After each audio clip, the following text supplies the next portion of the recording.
Hello, everyone, and welcome to the American Reef Mahjong League Spring 2025 launch show. This is Korak. I am joined by Tucker, What's up? Nathaniel, Hey everybody. and Batty. Hello. So, of course, this is the fourth year of ARML. We had our first season in year 4. The league has now been going for 13 seasons. This was is unlucky the third fourth season. year? We've been Yes. doing this for 4 years? What now? It's hard to believe. And this was definitely an unlucky 13 for someone, but we'll get into that in a little bit. But as is normal for these launch shows, we will first go over all the divisions starting in C1, work our way up, and then talk about the new things that are happening as we get to spring. And I see a nice little picture for ants on my side. Oh, there we go. C1 standings. It's rather large. C1 was a massive division this season, right? Yes, Yeah, it was. I believe there were 36. It was more than that at one point. Oh, even more. In fact, let me scroll down to the second part of the standings. Like 44 people to start out the year. In one division, there are lots of words I could use for that. We'll just go with dogfight. And there was definitely some. Oh, you see that 71.3% call rate. That's always going to go to my heart. I appreciate the Pwn Cat. That is an extraordinary amount of calling. Yeah, I have to flip back and forth between the two screens because I couldn't fit them all in one. But that is definitely the highest call percentage in the C1 division. Regardless, though, one of the things we did change this season is you only needed 200 to double promote instead of 240 based on feedback from our viewers and our players. And it didn't end up mattering in C1. Everyone who got to 200 got to 240 anyway. Yeah, it was a fantastic season for Paul, Lewis, Vander, Josh, and Kaysen.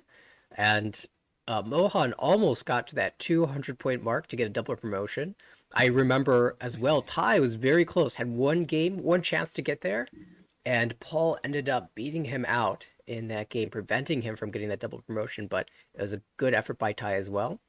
But yeah, congratulations to the top 5 of the C1 division for getting that double promotion up into the B2 division. Yeah, Paul, Lewis, Vander, Josh, and Kaysen will get the double promotion. You see, just win a bunch of hands seems to be the trick here. I should try that sometime. I mean, but it's also wild. I mean, looking at, like, Paul has plus 355.1 with 3 lasts. Like, a 15.5% deal-in is very high. Yeah. That's like way higher than you expect to be this high up on EV. But when you're winning basically Mongons over 1 out of every 4 hands, I guess that's how that tends to work out. Would certainly be beneficial. And of course, that voice was Carter. We heard you had some concerns about tornadoes. Oh yeah, I'm in the Midwest, so we had a bit of a tornado warning, but that has passed for the time being, at least. So all right, I'm so here that's now. be the next one of the crew. We have the full bunch here, and we can see here. So, what do we think about this division overall? A little aggressive is what I'd say. Higher deal and higher win average. Just push, and if you can win, you do great. And if you can't, you get in trouble. You see, everyone on this first page has a 20% win rate. Yeah, in some of those divisions, it's 16-17 for a lot of the players. Yeah, as a C1 player last year, you might see me right there in 16. I have a pretty low deal-in rate, but I've seen a lot of players push very heavily, and it's just like it's kind of a madhouse. So you think like a lot of times you can get advantages if you have good plays and they deal into you, but sometimes you also might get punished by a player who's pushing heavily, and then you lose a Ricci you would expect to win against someone who's a bit more defensive. Well, it's better to push and give yourself a chance to win than fold, especially if you don't know how to fold properly. But just this entire division is aggro, aggro, aggro. I say not Mhm. just the win, the deal in percentage, but also the call rate and the reach rate. Everything is higher in this Yeah. division. Even the Action cons. packed is how I describe So it. Yeah, many you'd actually cons. expect. Actually, so cons are an interesting thing because there's been kind of a meta that's developed in Armel. You see tons of cons in C1, and then it decreases, you go up, and then A1 has a ton of cons again. I think A1 has been quite call heavy, I feel like, this season. Yeah, as compared to Uh, some other divisions, perhaps that's the case. I mean, C1, we saw that 70% call rate in one player's stats. Also, some relatively high ones here. I see 48.8 here on the front page. Top 24 rather, 44.1. Some other 40% up there. So the call rate overall in this division was slightly a bit above the league average. I've been a warning. Carter Carter, gonna I have to think your go. mic's open. No, that's inside my building. That's a loud one. We hope for the best for you. Let us know if you have to head out and mute. Yeah, I might have to go to the basement again. They just let us out, so. Oh dear. wow. Well, best of luck. Hopefully that tornado doesn't come my way. I'm Yeah. your next door neighbor. These Calciopus? massive divisions, I feel like, kind of lend themselves almost more towards. They feel almost more like tournaments, like Yeah. where it's a lot more swingy. You have to push more because there's so many different people, and you're not playing so many people. Like that's the big thing. In all of the other leagues, you're only missing a few people. Like throughout the whole season, there's maybe 5 people in the division that you end up not playing. Whereas here, you're playing less than half. And so that feel of it being a tournament scramble where you have to get kind of these big lucky streaks to even be able to go up in the standings. It feels similar to me. Yeah, Another thing I'd like to call out is it looks like everyone who got positive did end up getting a promotion, at least in this diagram. So, congratulations. We do not give you that free pass unless you get to at least plus minus 0. So, that's always a goal. There are tons of extra promotions in the C divisions usually, and no exception this season. I will Actually, say more it seemed like this season because there was so many hiatuses. Yeah, absolutely. myself included. That was not a guarantee this season. It's been pretty common, historically speaking, that all the positive players will promote out of C1. However, that was not meant to be the case this time around, just due to a last-second hiatus. We did get that one extra bit of shifting that allowed 2 more players to promote out of the C1 division, but that was not actually a guarantee. So maybe something to consider for the future, especially as has been noted by the admins. The B3 division next season has a lot of people potentially returning from hiatus, so that will actually reduce the number of bonus promotion spots that are available. So you might have to fight for more than just positive to get that bonus promotion spot and next season. So definitely something to consider. However, I'm still anticipating there will be a decent number, maybe not as many as 15 additional spots or 14 additional spots, but still a good chunk. Yes, all you can do is set yourself in a good position and hope things fall your way. Of course, you can punch your ticket, but as you see, the auto promotion spots from C1 required going to 240. So good luck with that. All you can really do is hope for that one, and if you get hot, well, then you may get a double promotion out of it. And it's worth noting that those double promotions aren't necessarily automatic either. It's just that they fill in extra spots 2 divisions up if there are extras that need to be filled after the automatic promotions from the league under. So the automatic promotions from B3 to B2 get precedence over a double promotion from C1 to B2, for example. And then the double promotions get precedence before the single bonus promotions in that B3 division. So we do have a few fancy hands, though, from the C1 division. Well, just me people we'd hope to see some. Again, this looks very chaotic. Definitely action-packed. How about this one from Sean Suanko? In fact, all the fancy hands from the C1 division are going to be Yakuman. That Hypai looks like it's leaning towards pairs. I see 4 of them in the starting hand, but did end up getting there at the end of the second row with the Ricci too. A little bit of fanciness added on top of the Yakuman. Yeah, And- I'm really impressed. Like, especially in ARML with no red 5s. I feel like that West that came out on turn 4, like, I feel like my hand would have ended up open. I'm very, very impressed that Sean nabbed this one. Yeah, we also see 2 Ankos of the 7, which is exactly what Tsuchido Kosho pro player says. When you have a 7 So or 7 Mon or 7 Pin Anko, you're more likely to get Su Anko. So maybe this is evidence that that is true. Wow, with Well, it's 2 always hard to pair up the door indicator and then get the third one, but that's what happened here. well done to Sean and Scott. Scott G. There's a couple Scots in the Z1 division, but he managed to pull off this Suanko with 3 Dora in hand. I have to say, that is a disgusting weight on the 9 mod. It's so trapped. That early 7 Mon discard really makes the 9 Mon look fine. Followed up by the Like you Suji see 6. all these 6s, yeah, the Suji 6. It just does not, it looks like a lower Pinzu weight. Like the 5 pin, I could definitely see being able to dodge. That 9's coming out if I have a good hand. Yeah. Even That- on like Ron, this is like somewhere around Baimon, Hanemon, Baimon range. Like this is Yeah, it's already Paimon confirmed. Ricci, Toy Toy, Sunanko Dora 3. yeah, and so this is a very dangerous hand to deal into on East 1, no less. Interestingly, another West player getting a Suanko. I'm starting to see a trend here. Let's see if the third hand as well is the same. Lunat, not a Suanko. This was nuts. Ooh. I remember Ipatsu, Chanta, Shosangen, Chanta.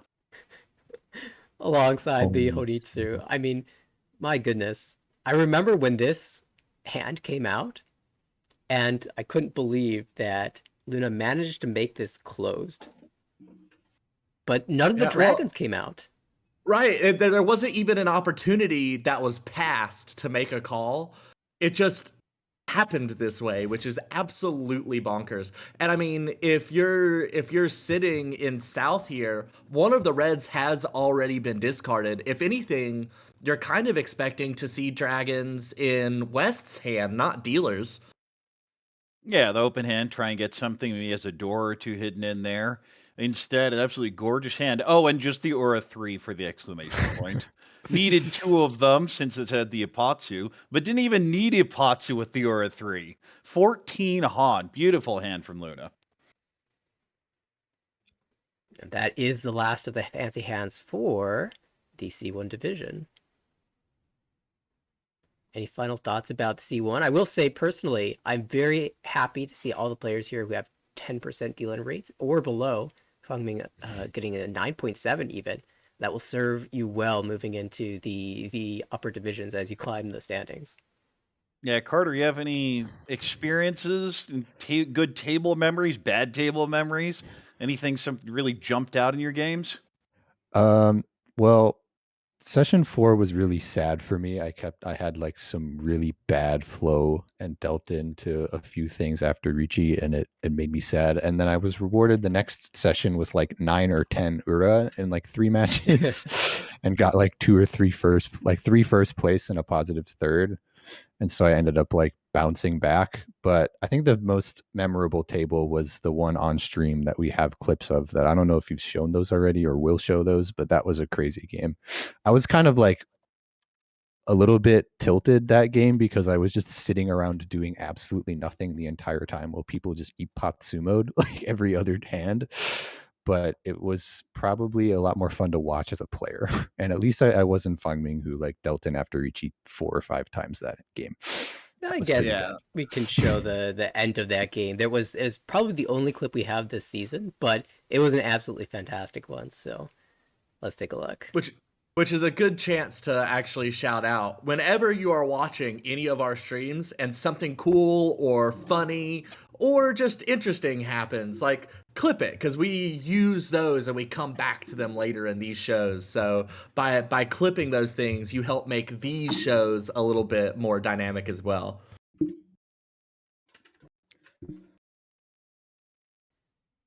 Five pin. No way you're dropping that dealer. Really don't have to risk. It's just how greedy they want to be, and they're not going to be greedy at all. No, Fold away here. It's going to be... Oh, the 2-1 Oh on Hote! no!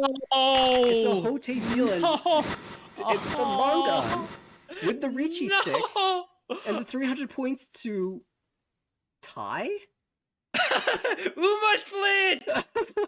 Uma split! Who saw that coming? The Hote Dylan for the tie. Bert and Cameron, what you see on the screen is not correct because the Tenno can't compute this Uma split. But it's going to be plus 31.6 for 31.6 for both players. Hote Dylan, who? What a game! What a game! Of course, Tenno there not showing the tie, but it is scored and pulled in by our bot as a tie.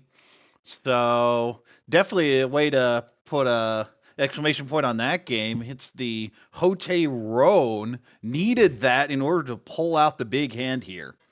And the last tile left too. Absolutely. Only 1 2-mon left. With the 1-2-3 Sancho, absolutely fantastic. I remember this game. It was so much fun commentating this one with David because just everything was happening. All the Riccis were winning, as you said. The Ipatsumos were going wild. It was just an absolutely nuts game, back and forth. And you and the Hongming were sitting at the table just watching the other two play. You were trying. You were making good Riccis. You were making good plays, good defense. It just didn't matter. These two were just absolutely dominant all the way through. Yeah, it was. I was as much of a spectator as everyone else on the stream. I'm like, I just watch them play. All right, any shout outs to anyone on the board you guys want, or are we going to jump to B3? I think we'll get some extra shout outs as we move into the pairings for the next season. Let's go on into the next division.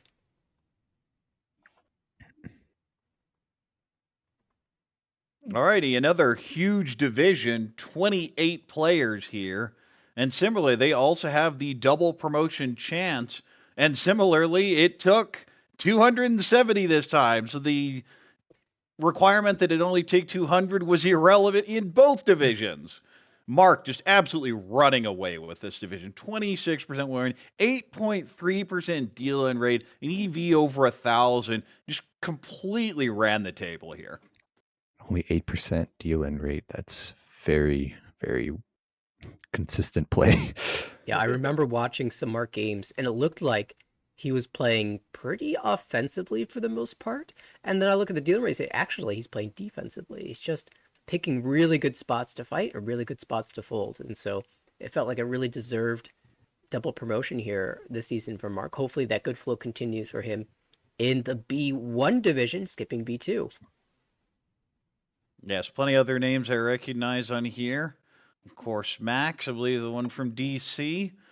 We have Blaine, who's been in our commentary booth for a while. Jerry, who's done plenty of streaming. We'll all be getting promotion. Just pretty solid stats. It's not that complicated. Win hands and don't deal in. And I feel this division was a lot more of the don't deal in. The exceptions, though, is Blaine and I guess Merlin there. And they just won enough hands to where it didn't matter. Yeah, well, that is just kind of a part of Blaine, at least Blaine's play style.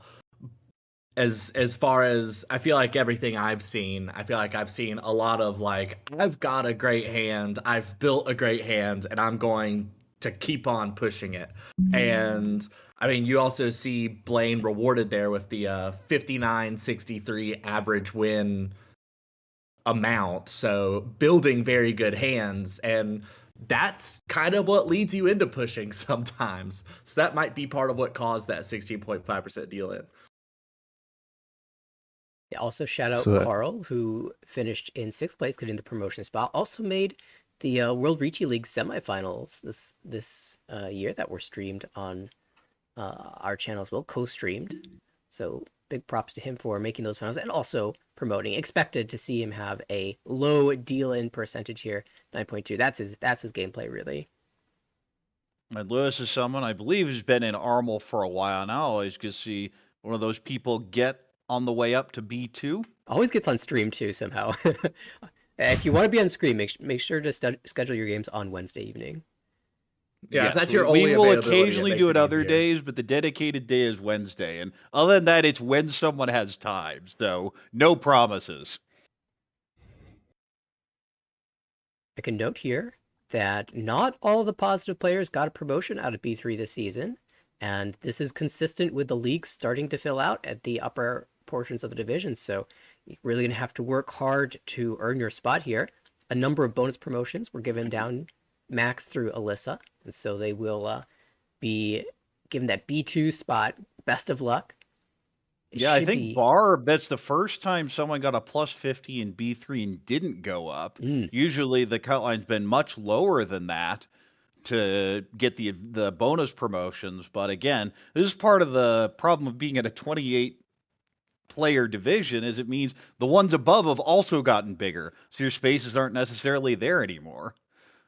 Of course, I see some of these lists like Alyssa on the other edge of that cut line at 44%, just enough calling and taking the highest activity rate in the division is barely enough to sneak in. Also, just looking generally speaking, the EV is pretty consistent. Have we talked about EV yet? No, we haven't. So explained EV is it. kind of our own internal stat where it's just your win average times your winning percent minus your deal in average times your deal in percentages. Comes out to a nice number, and it's a basic idea of how well you're doing. Now, it's a little misleading because it doesn't factor in sumos, and sumos are very painful sometimes.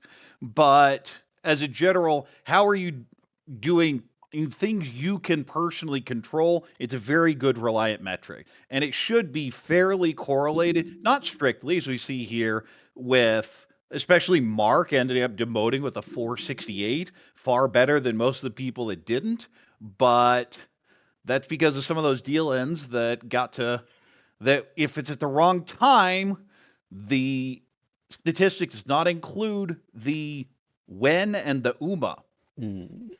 Yeah, and the UMA I think is something that's really vital. A lot of times when we've seen people who are either above or below EV expectations, I feel like a lot of it actually comes down to the seconds and the thirds. Like if you're pushing and getting those positive thirds, that makes a really big difference, even though in that game you probably didn't deal in or win that much because you're right around that 30K marker. And similarly on the bottom side, like I'd be really curious, you had mentioned Mark demoting with the 468. I'd be really curious how many of those seconds are negative. Now we do see that there's more lasts than any other position, but negative seconds can be a lot more harmful than you feel like in the moment. Yeah, to your point about seconds and thirds, I want to point out two players who are right next to each other in the lower part of the standings, Cyrus and Cliff. Cyrus with 10 second places and only 3 firsts, and that can be significant. If some of those second places can shift into first places, all of a sudden you might be looking at a huge positive season. And so, of course, you can't always get there, right? But Cyrus can be hoping to make that shift moving into the next season. Also, Cliff with 11 third places, not very many fourths, so doing well to avoid those big UMA losses, but 11 third places might be indicative of a season that was maybe on the bit unlucky side that he saved by not dropping into the fourth. I know there's a lot of times, you want to finish at first or second place, you fight a little too hard and drop to fourth instead, and Cliff manages to pull out thirds instead of fourths there, and that might have saved him from getting a relegation this season. Also, I believe that we had our Stocky Award winner was in this division, Taliesin with a minus 1.3, closest to plus minus 0. That's actually a farther score from 0 than most of our previous season winners. We said, even looking at this list, just 2 people within plus minus 20. not really the bell curve you kind of expect with these scores. It was definitely very spread out. Yeah, and So I congratulations feel to like you Taliesin. tend to see that in every division where you kind of have these like weird bimodal things going on because no one's trying to stay in the middle. That's part of it, right? Like we have intent. It's not just random chance where you end up. Like no one's in the middle in part because if you were in the middle going into the last Hanchan, you were probably pushing to make something big happen because it was a lot more likely to promote than to demote because there's always a bunch of extra promotions, but there's never extra demotions. So, you know, if you're closer to that line, pushing to go up is worth it because there's less risk of going down. Yes, there is. A couple surprising demotions in this list, but it gets rough. Even in B3, you're going to run into some people that just get hot. Absolutely. And speaking of hot, I see some high win averages. One from Ty in third place. That is a big number, and I'm wondering if a big hand has something to do with that. Blaine, All right, let's see if it's a fancy one. we'll take a look at the fancy hands for the B3 division. Let's see if I can find. I feel like we should have little hats for all the fancy hands. Like Yakuman get a certain kind of hat, Sanbaimon get a different kind of hat. Oh, here's a Sanbaimon. Just to really dress them up. 12 Han, Riichi Haitetsumo, Shinizu Urasan. This is one where you go, yes, it's Yakuman from Kazue, but it's not Churen. Give me my Churen.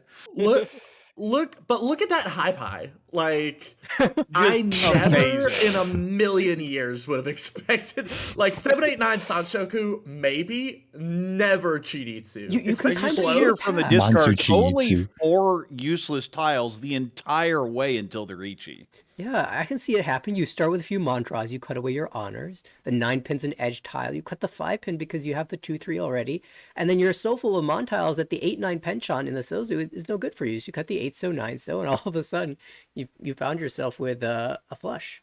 For Now we Henry. can see here in the discards a 2-3-4 pin, so it was very clearly a deliberate decision, but it paid off. I mean, I would like to point out that this hand started with 4 mon tiles, called Riichi on turn 15. So that means of the 15 draws to the Riichi, 9 of them were mon tiles. Including the Absolutely. opening draw. Absolutely Well, you broken. see, the game is easy. Just Sumo. If you draw your tiles, it's really easy. Let's see what our And second... Henry putting on a clinic for how to do that. And then also just make sure you also hit Urasan. Of course, Urasan, very important. As So when on Ura-san, we get Ura-2 here, but Shiny, Riichi, Patsumo, Sanako, Chun, Dora 3, Ura-2 tie with a Sanbaimon. I think it's the first one we've seen this stream. naturally, just drawing a Dora triplet and hitting Ura as well will certainly help. A lot of Ipatsu here. We get to the Yakumans now for the B3 division. Another Causeway. Yeah, it's one where you look at it, it's Suako. Wait, no, it's not. It's Nipeko. What's going on here? 3-sided weight. And that's a just hit Ura. Ura 7. Ura 7. If I remember correctly, this weight was actually not very live. The 2 7-mons were discarded. I see 1 4-mon as well. So there's only 1 4-mon and then the 4 pins, of course. But just Ipatsumo, and hit Ura 7. You only need 1 tile in the wall. You to do Sumo. truly only need 1. It was a big hand for Mark. And then 1 more. Yakuman. It was the full Suanko for Michael S. Glorious hand. The high pie doesn't look like, be but the tile. I want to This know is how we actually ended up the- with 3 1-sos. This is actually the second Suanko that we've shown in this cast that was Ipatsu mode. Incidentally, you see the stars above Michael's name? That is the number of Yakumans that he's hit so far in his time in the league. So Whoa. Third Yakuman for him. All right, I know a few of us on the cast here have been in the ARML since the original beta league. I think I have one Yakuman. Maybe. No, I think just one. Oh, I don't have anything like that. I think I have 4 Tenhon Baimons, which is incredibly frustrating, but I haven't even hit Sanbai. We'll take a look. If anybody hit one this season, we'll get to look at the stars and Well, triangles. For the record, on that note about not even getting a Sanbaimon, and the entire, let's see, if I'm reading this right, in the entire history of the ARML, there have been 166 Yakuman, which accounts for about 0.1% of all hands won. In ladder play, you see Yakuman are generally like 0.3%. No red fives, enabling more open calling, I think brings that Yakuman number down. There's only been 48 Sanbaimon, which rounds to 0.0% of the hands. So Yeah, so therefore it doesn't exist because that's how math works, right? yeah, exactly. I think It's there's zero. at least No, one math teacher in this call. I think there's multiple. yeah, that's how stats work. Zero. Yeah, head No, confirmed. no Sanbaimon. Yeah, that's All the famous right. answer I don't V3. think we have any clips. We definitely had some slackers both in the booth and in the chat. So we're going to be short on clips for most of the rest of the stream. We'd love to show you more, but we just don't have them. So all I can really do here is say again, congratulations to Mark. And that makes it look easy. Having been in B3 before, it's not that easy. Yeah, I started in B3. It was a bit of a struggle for sure. And all those players moving up to the B2 division will have the extraordinary challenge of what it doesn't look like what a B2 division should look like. This is rough. This is tough. Look at the players that are promoting. Look at the players that didn't promote. I'm going to go to that second. Look at the players that didn't promote. You wake up with people like Luce and Hanley, and you go, wait, this is B2? No. Well, but this is kind of, you know, a proof case for what the ARML is supposed to be. When it was originally founded, one of the ideas was to make the American Riichi Mahjong scene stronger, and I think we've very actively seen that happen over the past 4 years. I mean, probably at the beginning there were only about 20 people that you look at and you're like, oh yeah, those are A1 players, and now there's probably 40 that you're like, any of these people could belong in A1. Yeah, I and they're will be scattered very all up and down surprised the if we don't board. see people like Ziyang, Noel, Edward could all very easily get straight to A1 in a few seasons. The others can definitely do it as well, but those three I would kind of expect to make it within a year. So one note here, Xiangyu, the dot player at plus 206.9, not earning a double promotion because in the B2 division, you cannot double promote into the A leagues. So it's only down at the B3 division where you get your last chance to double promote. However, always a terrifically fun player to watch. Not surprised to see his average win amount lighting up to some shade of red because he builds some fantastic hands, some large value hands. And very not surprising to see him in the promotion zone and near the top of that as well. The next two in line, Ziyang and Andrew, both earned double promotions from C1 in the last league, and they're showing their skill as well, finishing in the top 3 of the B2 division, advancing straight to B1. And so they seem to be on the climb, and I have a lot of hopes to see continued climbing from them in the next couple of seasons. Yeah, Andrew with the highest win percentage of the entire league, 27.6%. That's quite high. And That's outrageous. Ziyang with the lowest deal-in average. So they're getting their deal-in percentage. They're getting there in different ways, but both had incredible success. Yeah, Ziyang, well-known tournament player. Noel, I believe, got second in the ARA Invitational, will be heading to WRC. Anya's been in the league for a while, very strong season. You can see the low deal in average for a lot of these players. Ada, of course, is definitely one of the more volatile players. One of those people you could expect that some seasons could go 350 and just dominate A1, and other seasons could just demote B2, and had been on a pretty bad run stuck down here for a while. So congratulations to her. Yeah, being a player that I'm expecting to see climb pretty regularly. Gets the plus 133, good enough for the 6th spot in the league. And Edward, of course, a fantastic tournament player. Always seems to crush me whenever I play against him in person. And fortunately, I haven't had the chance to play against him online. Otherwise, that would probably happen there too. Well, he's making his way towards you. I don't think you're gonna have to wait for long. That's true. Luce, 11th spot, almost got a bonus promotion. I have to say, I was not anticipating it being this close because with a couple sessions to go, Luce was actually in the negatives, maybe even below 100. And session 5, session 6, if you look up the stats for Luce this season, incredible, just shot straight up the standings and almost had a chance to get a promotion. So that's the Luce I remember from getting beat up over and over again. Is someone that has won the A1 division in the past and stuck here now in B2 has had a rough go of things. I would say there might be an award for bad online ladder here. The obligatory No thirds. You always go for thirds in online. Just avoid the fourth. Get as many thirds you want. It's fine. Well, here we have a bunch of firsts, a bunch of seconds, no thirds, and a bunch of fourths.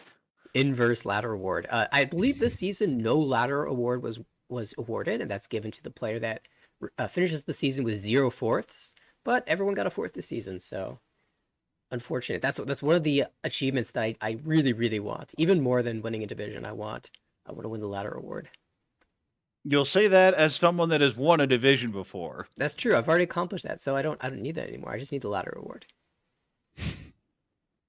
No salt here. No. Ignore the pile of salt around me.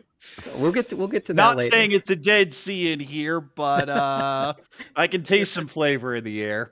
No, should we go to some fancy hands then? All right. All right. So the B2 division had a decent number of fancy hands. The first, of course, being some Baimon. Look at this Chitoy from Noel. Chitoy.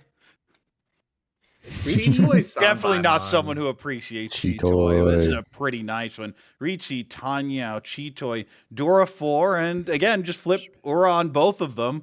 And that's a nice little way to get the 12 Han Sanbaimon. Stumo, of course, would have been Kazue here. Now, there's a funny tidbit with this hand as well. Had that 8-pin not come out to deal into Noel's Sanbaimon fancy hand, the next draw for the player on the right, who I believe was Ada, was going to be a dragon for Daisangan. So there was going to be a fancy hand no matter what happened in this game. It was going to happen. But Noel will get the honors for this one. And Ada got the promotion anyway, so both players can be happy about that. And since you brought it up on a past hand, just gonna ask for clarification. I assume that triangle is the stars for Yakuman. I Yes. assume the triangle is for Sanbaimon. So this was Sanbaimon. Noel's first Sanbai in ARML. That is correct. And that was the only Sanbaimon in this division. We go straight to the Yakumons now. JT with a Daisangan. Always, open. always bet on Peitonki. The naked pair. The naked Calls pair. all the way down. And at this point, the player on the right might as well play for their hand because they have POW anyway. They dropped the third dragon, so they're paying a penalty no matter how this is won. And ended up dealing into the Peitonki. Congratulations to JT for the big win. Not sure if that was a terrible pun, but it was certainly painful. Anyway. Xiang? Oh, speaking of, that's the The thing pay. about pay. It doesn't have to just be the Tonki. You can just sumo for a Suanka. We'll take that. North just always wins. That's what it comes down to. Truly. 6th turn Suanko Tenpai gets the symbol 4 draws later. Second place in division here. That's how you do it. You just win a Yakuman. And Just sumo. I believe there is one more. Drew with this beautiful Kokushi Oh. hand. No overflow Kokushi. This is one where if we had double Yakuman for Kokushi 13, you didn't even think about it. You immediately reach you that west. Just slam it. Especially with minus 800 points on South 3. Exactly. But that is one of the rules that we take from the WRC, which is you can stack Yakuman, but no single Yakuman is worth 2. Yeah, big props to Drew for knowing the rules. I know people have actually messed that up in tournaments before in the IORMC. Yes, I I've think seen it as happened. well. But yeah, Drew knew the rules of the league, knew that there was no double Yakuman on, and so just took the win, which is always good to see. And that's the last one. That's the Congratulations, last Drew. That's Yakuman. very much a get out of jail free card, all the way into second place on that because dealer's going to take a big hit from a Yakuman Sumo payment. And Eiley said in the chat that Sukansu should be double Yakuman, and I 100% agree, as we have never seen one. And that might Sam? never. Something heat death of the universe. Sam says I was at 2 of these tables. I'm sorry. That's just bad luck right there. Well, see, in this division, no one hit a 900 EV. Actually, a very flat EV chart, almost all the way down until you get towards the demotions here. And I A think big that's chunk of people right next to each other, and you see the scores being very dependent on the wins and the win averages. yeah. I think that really speaks to the strength of the division. There were no one was able to just run away out of this division. It was very tightly contested the entire way. I think we'll see that trend continue as we climb up the standings as well.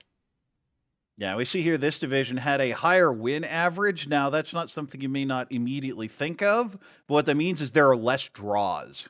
Less hands go to Yukuku, and so that 22.4% means there were a lot of aggressive wins, and the deal-in was roughly average with the rest of the league, so a lot of sumos, and the EV slightly higher than league average, so they're building value. All right. Well, shall we check out the B1 division? Let's go.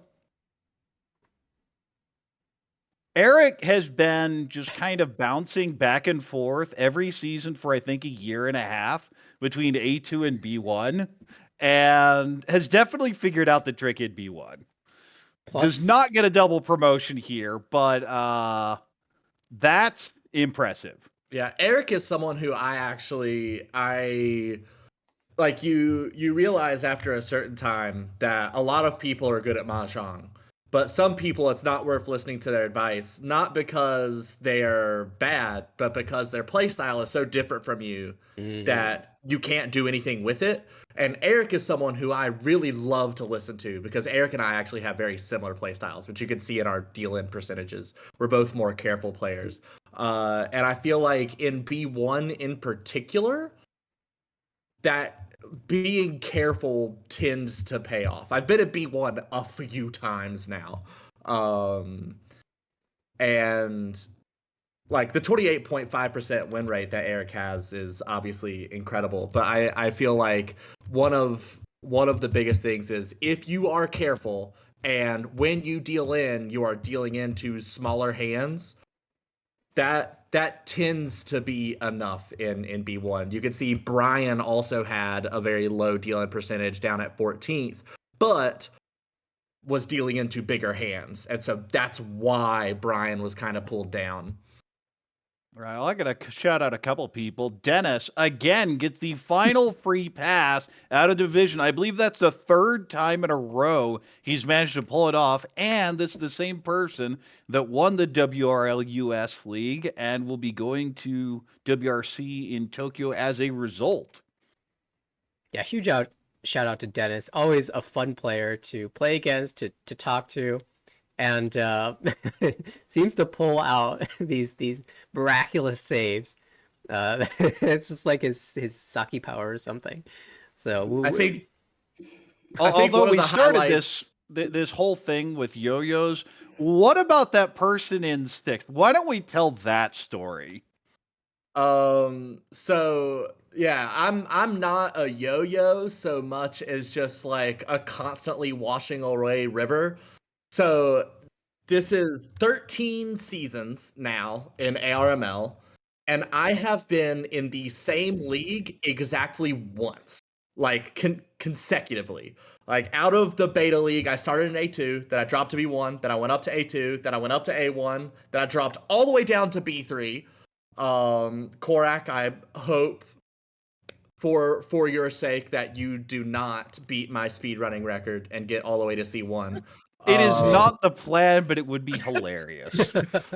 and I believe I've Paul's doing Prestige in Call of and- Duty. and ever since I demoted down to B3, I've been promoting every season except one. So I'm continuing my streak of not staying settled in one place. I have to be like the most movement heavy player in all of ARML at this point. I think that's pretty undisputed here. And again, we talk about Armel just getting stronger and stronger every season. Look at the demotions here.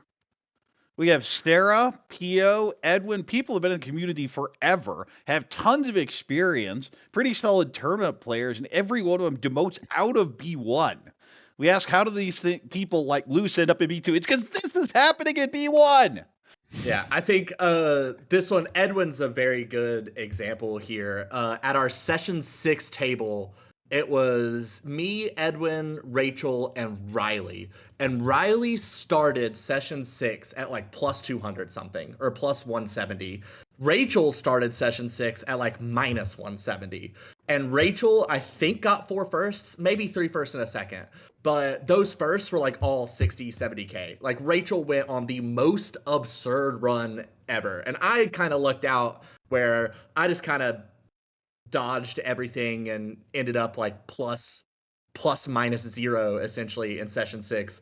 But Rachel just stole an obscene amount of points from both Riley and Edwin. And that's really the only reason that Edwin ended up demoting. I mean, Edwin went into that last session well clear of the demotion line, but Rachel is just a buzzsaw in session 6. Rachel is one of those players that if she's cold, you will farm her for hundreds of points. And if she's hot, you will die.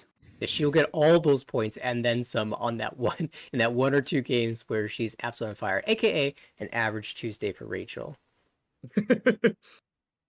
Yes, I mean, look at definitely that one of those. Again, another 19 one of those point players range. like Ada 19%. that can just dominate A1 on the right day and can demote to B2 or B3 on the wrong day. Very volatile, very scary. There are maybe 5 to 10 people that just like, no, I don't want to play them. Rachel is on that list. I have been at a table with Rachel and Ada in ARML, I think on 3 separate occasions, and they were all horrific experiences. For you, maybe. But... For me, not for them. They had a wonderful time, I'm sure. Absolutely. So big storylines as well. I mean, Alon had a chance to promote at the end of the season. It felt just a little bit short. Donald with a nice positive finish in B1. And a couple of the newcomers to the B1 division, at the very least, staying where they were. I think this might be Jason's first time moving up to A2, though. And Riley will be back to A2. I think this is Quinn's first time in A2. So yes, JT as well. Riley'd been in A2 for a while. Finally got kicked out last season and back. Also, I want to shout out Caden, who had, I believe, promoted every single season, was some of the high scorers in the league, and just barely managed to hold on. It's a little tougher as you get up those divisions. But again, 24 games, anything can happen anyway. Cool down after and you moving can to the see Midwest. EV is pretty stellar. Like 552 would put, if we just ranked them by EVs, would put Caden on the top half for sure. Let's say that I was a player new to the league and I was curious about that EV stat. What would be a good number that I could feel at least satisfied with? Satisfied. A good in number an to just accomplishment aim or for is the promote? 500 range. That's like I'm safe. I'm probably not demoting sort of number. It's enough to where in maybe the lower divisions you might get a bonus. you're not going to be dominating much of anything, but you're setting yourself up to have a chance. You're not going to demote, I think, in any division except maybe A1, and only then if everyone's sumoing stuff. And a promotion number, you might Which say. A1 has had a history of doing, so it's not safe there. But it's usually been right around the 400 in A1. For some lower divisions, it's been demotion line is usually what 200, 250, 300, and that's exactly what we see here. Yeah, I would say like 450. I would even pull it down a little bit from that 500 number. I feel like if you're at 450, you're generally going to be okay. It comes down more to the positional plays once you get to that.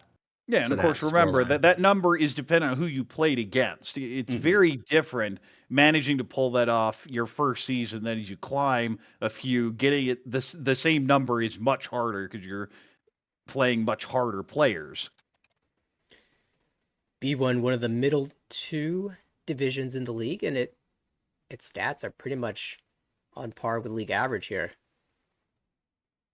Well, they're a little more passive. The call rate's low, the Ricci rate's low, the participation rate's low, but the EV is high. So they're building big hands, but not doing it the traditional way with either hypo or aggro calling or just big Ricci's. This There was a lot of suggests there were Dama. too many Damas. And you know how I know there were too many Damas? Because there were Damas. I think I'm a good example for this one. My participation rate is the second lowest in all of B1.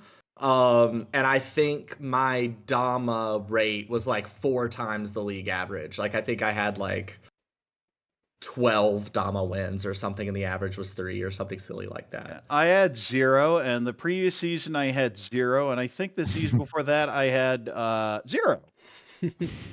How do you but how do you not just end up Dama by mistake sometimes? Like sometimes you're just playing defense, you draw into Tempai and you get it. Like that just happens sometimes, Korak. There is this wonderful technique which you have underestimated. Chasing It's called Ricci. Furitan Ricci. 310 is a Yaku. It gives you sumo. The Chicago Classic. I wonder if we'll see any Furitan sumos in our fancy hands for B1. So there was a question in the chat asking what is participation. Participation is just the sum of call rate and Ricci rate. So whatever percentage of hands you called, whatever percentage of hands you called Ricci on, add that percentage together, there's your participation rate. It's like you can kind of think of it as the number of activity number is probably the that way you I are describe it. participating in. Yeah. Just how much are you active? How are you involved in the hand as opposed to sitting back, drawing, and discarding?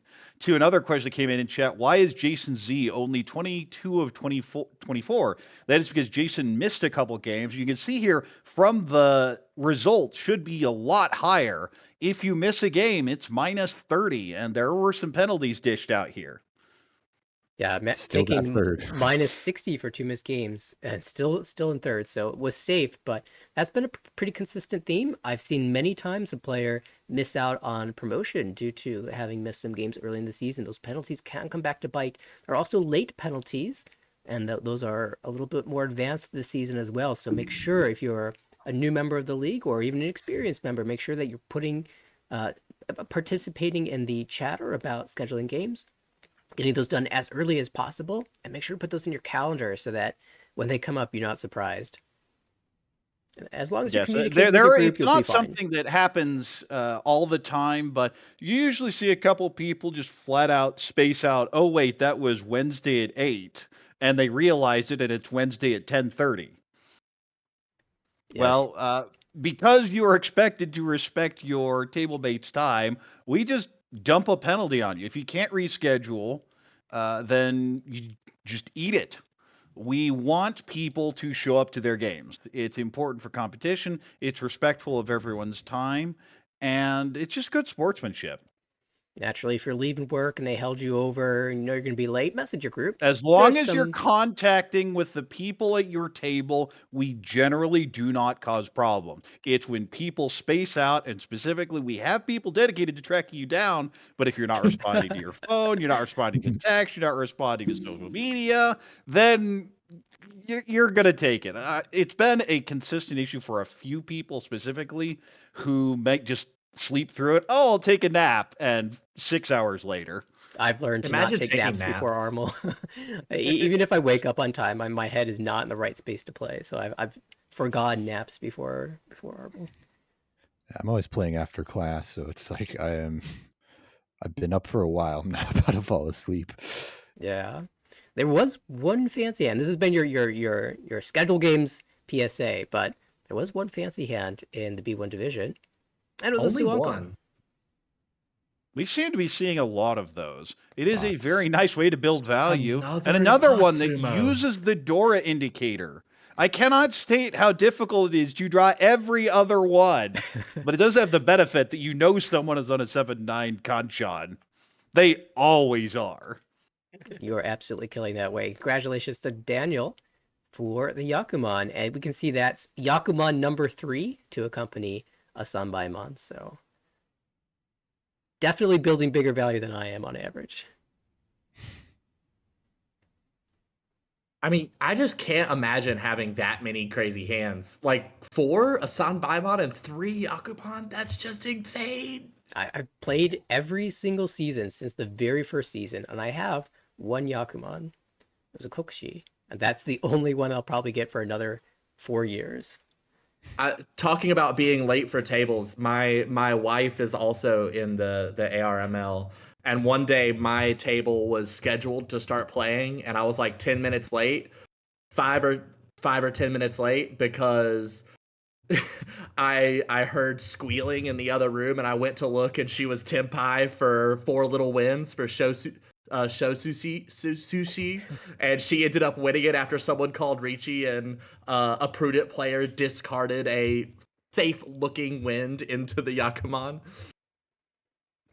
Well, That's a that's worthy definitely reason. not dealing into the cheap hand. Worthy reason to be late. Yeah, I told my group that. I was like, I'm so sorry. I was watching my, I guess at that time we weren't married yet, but like I was watching my partner win a Yakuman at a different ARML table. My bad. Understandable. You cannot be penalized for that. I think that's just written in the rules. All right. Well, any final thoughts for B1? Just because it has a B in front of it, like we talked about B2 not looking like a B2, and I think this more than anything is a sign that the way we talk about the leagues needs to change, because B1 as well is a much more cutthroat division. Yeah, this than you absolutely expect. looks like A2 would have been even a year ago. Yes, that's exactly what I was thinking. Because we you and I have played in the league for so long, we remember what it was like in the beta league in the early seasons. And this is like A2. This is exactly what A2 would have been Yeah, this looks back when very there were only much like 4 an A2 divisions. league. So yeah, that's Well, yeah, awesome. there were only 4, so that was different. But we've had growth of Armel. It's been very successful, and some of us have stuck it around. You hear a few of us here, old fogies. Old guard. I'll see it. We'll see a few more names from the old guard in the A2 season. All right, Dylan, not someone I was that familiar with. Pretty much ran it start to finish, took complete control.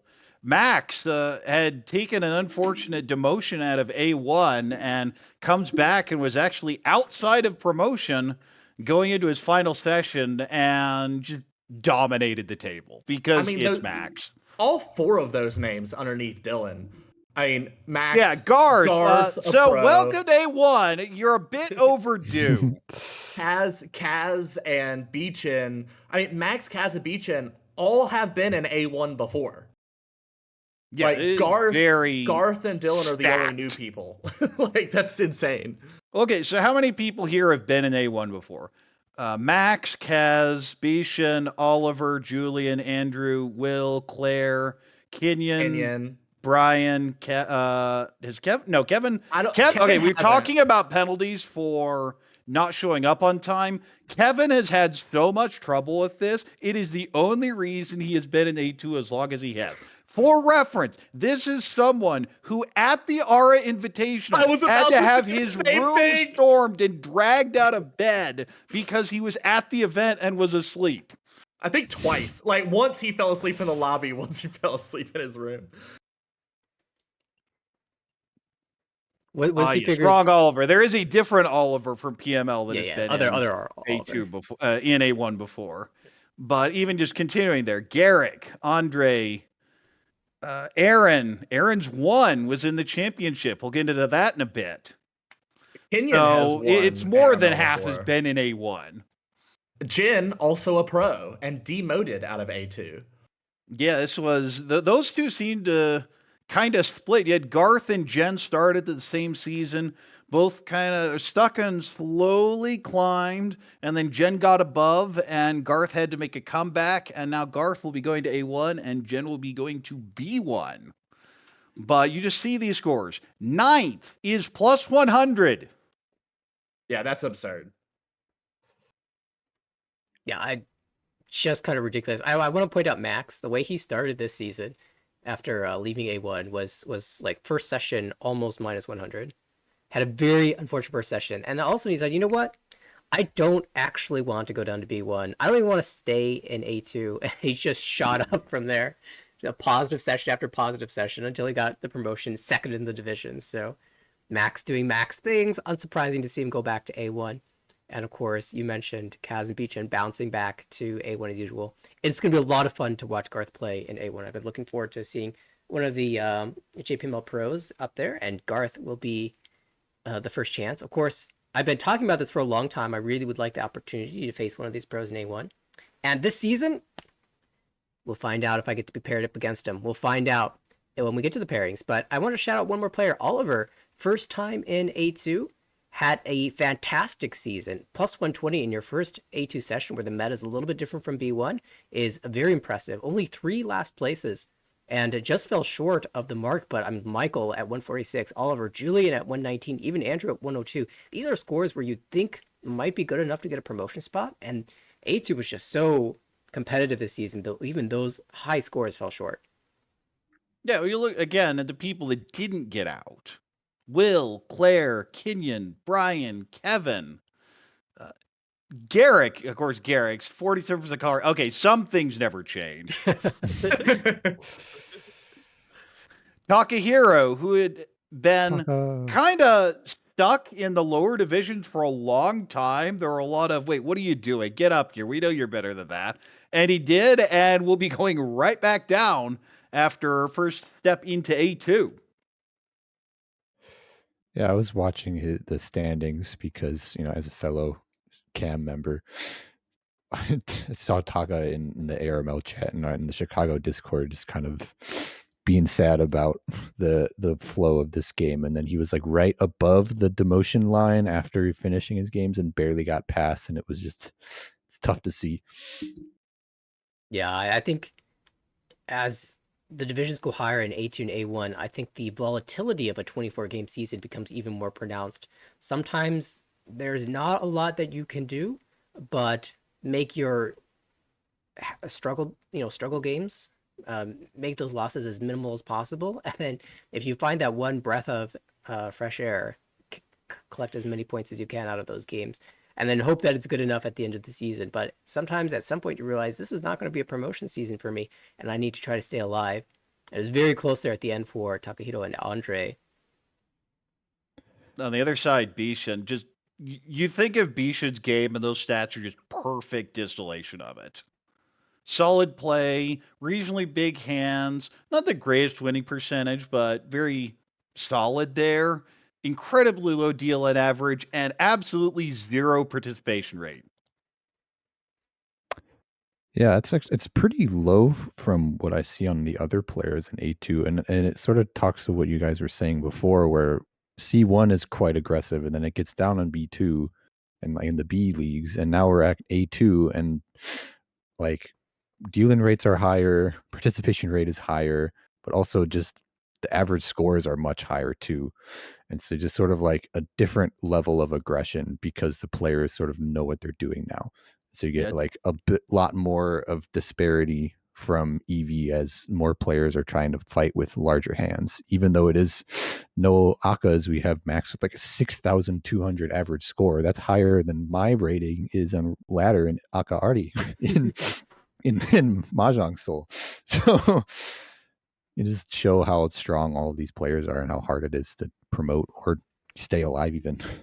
It Yeah, is the worth dealing rate about noting- 1% lower than the league as a whole in this division. And that's the other thing is defense just gets harder. So you have to be better at those sumos or setting up particularly good traps. And you just look at this and go, this could have been an A1. When I look at the 6 people in the demotion range, I could see any of them, I guess maybe other than James, who dropped out mid-season, in A1. Hey, dominant tournament player, one of the best in the country. Aaron, dominant tournament player, one of the best in the country. Ricky, pretty solid player overall. Jen, of course, a pro, and everyone knows Taka at this point. Recently won the Great Lakes Ricci Open, so also a very strong tournament player. And yeah, I agree. Any of these players could have been promoting in a slightly, if the start of the season had gone slightly differently. So I expect we'll see these players. We're not done yet. And there is something to be said about the difference between tournament playstyle and a league playstyle. I don't know if there's, how much differently you end up playing. Does anybody have any thoughts on that? Well, the cut line's different. You have so much more information, so much more time. But in this division, with how high it is, it would feel more like a tournament. When that cut line, like in some of those divisions where it's plus 30, you just play to rack up points and feel that's probably okay. But if you have to deliver a 150 to get out, you just have to high roll. At the end of the season, at least. Up until that point, you're not exactly sure where it's going to be. And I think that's part of, like we already commented, the deal-in percent is almost a full percentage point lower in A2 than the rest of ARML. And I mean, I think that's kind of what you see. People being very careful to start. And then once you realize, oh crap, the promotion line is at 156 and I'm at plus 70, then you start doing more of the pushing, but a lot more holding back until you know where that line is going to be. Yeah, just my summary for this division is they build value a little bit better than B1. That EV getting an extra 100 split is very impressive with the lower dealer rate. And it's not like they won a lot more either. Well, despite winning more on average in the A2 division, there was only one fancy hand. And that fancy hand belongs to none other than Takahiro. Not enough to save him, but a nice sumo there Ooh, that's not the right on one. a 6-pin. That is not the right one. There we go. Also a 6-pin. It's Also still on the It's six. still a It's 6-pin. still Suanko. This is what you say, yeah, Sumo Tanyao Tuhan. Sumo Tanyao Toy Toy. Oh, yeah, Okay, we'll give it a San Mangyan Anko. too. But you notice something funny about this screenshot? Yeah, we're the tune. I'm wondering, is that in the left? Are we fighting Dai Songen with our Suanko? And of course, in Taka's position, I think this was late in the season. Of course you take this fight. And even if it was early in the season, of course you take this fight. The chance to win a Yakuman doesn't come that frequently. So it did manage to pull it out here and shut down whatever was going on the left. On his last draw as well, you see 3 left. Other than that, would have really only had a chance at the Hote. And it's even the Chinitsu on the right. Might have had some massive value there as well. But Takahiro having so many of the blockers in that suit. It definitely was slowing down the hand on the right for sure. Yeah, it's hard to make a Chinitsu when the person on your left has 3 4-so, 3 8-so, and then 2 7-so. I mean, there's almost not other tiles to even have. Yeah, especially when you have a 1-2-3 call. Like maybe you could do it with a 2-so pone, a 3-so pone, a 6-so pone, and a 9-so pone or something like that. But Takahiro's absolutely denying that monster hand. Wow, chat remembers this hand more than I do. Maybe with the benefit of having played in the game. Yeah, fantastic hand. Not enough to save Takahiro, though, who will be going to B1. And now we go to A1. Of course, one of the things we've talked about every season is the number of people who have been in A1 from the start was down to 1. It is now at 0 because I demoted this last season. And I look at my stats and I go, how the heck does that demote? And the 359 EV wasn't enough. And then I looked at my stats. I found out exactly what happened. I was You just didn't getting dama enough. sumoed on my dealer all the time. Oyakabari. I think I paid out over the course of the season 80,000 on sumos just on my dealer. Your participation rate's way too high.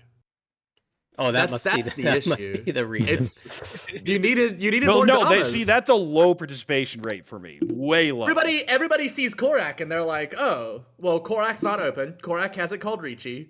I could just ignore that hand. That's It's generally true.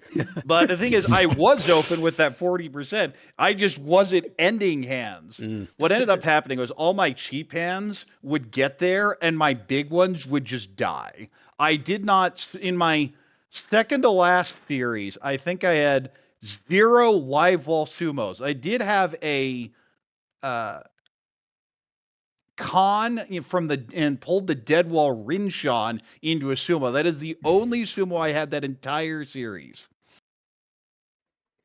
And so ends an era of A1's full of fresh players. No one has ever been in A1 the entirety of the league, and that means there's hope for all the new players who are coming in to replace us all, replace all of us who have been here since the beginning. Yes, of the original 16, we are now down to 0 after that. We haven't talked about actually happened here. Blake ended up basically running it from start to finish. 328.3. Are you kidding me? But unless my memory's faulty, weren't Blake and Matthew within like 10 points of each other going into session 6? Going into session 6, I was actually 20 points behind Matthew. And then I just kind of steamrolled my session 6, whereas Matthew kind of just fizzled out. Yeah, both players finishing with 11 first places, which is already ridiculous by itself. But Blake, you had a slightly better finish here with 4 more second places and 2 fewer fourths. I managed to follow through.